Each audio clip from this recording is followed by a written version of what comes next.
txapeldun, Euskal Herriko bertsolari txapelketa honetako txapeldun, Xabier Amuritza dugu.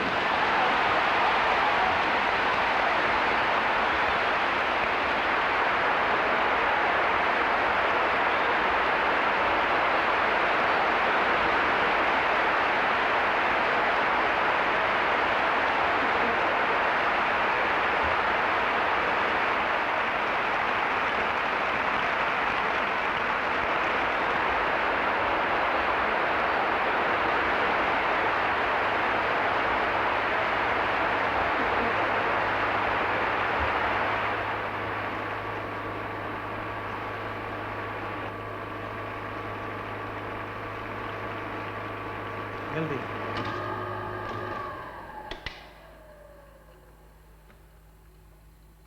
Orduan bizarri gabe nengoen, eta urte batzuk gutxiago. Une horretan dena zen poza, aurretik estuasun ederrak pasata.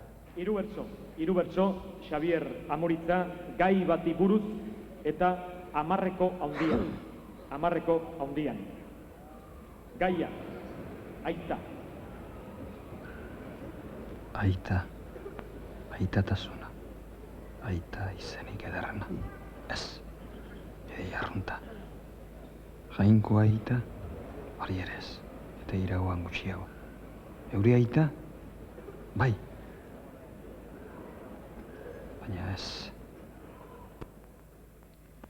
Ideia hau, baztertu egin nuen. Preso honengoela hil-zitzaidan, ura ikustera ekarri ninduten ondo eskoltaturik. Tristea izan zen ura. Gaiari hortik heldurik, sentimendu desberdinen karga handiegia ikusten nion ondo eramateko. Hiru bertso, hamarreko haundian. Gaia, aita. Eta eu aita izateko aldetik?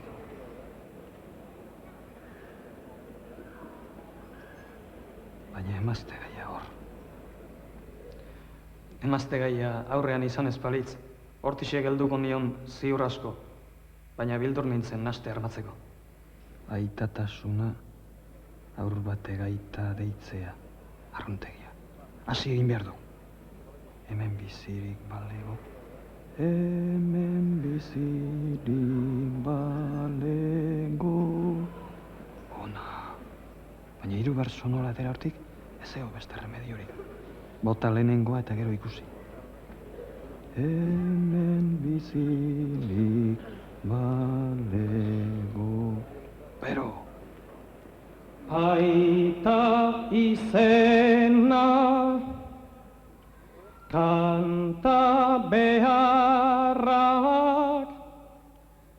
jarri dit bihotza bero, aukera ederra izango zenik, ez nuen hemen espedo, preso nengoen Zamoran eta han gelditu ia ero, joan nintzen ta bertan nengola, aita hil zitzaidan gero, nahiago nuke edo zer baino, hemen bizirik balego, hemen bizirik balego. Orain nondik, aita bertsolari beti kantuan umorea. Ez. Beste bideren bat, ez da, orain gaiari hortik segitu beharra daukak. Une horretan, mikrofonotik atzeratu egin nintzen. Jendeak uste zuen aitaren sentimenduarengatik izan zela, baina ezin nuen hurrengo azken puntu egokirik biribildu eta ni horren bila ari nintzen.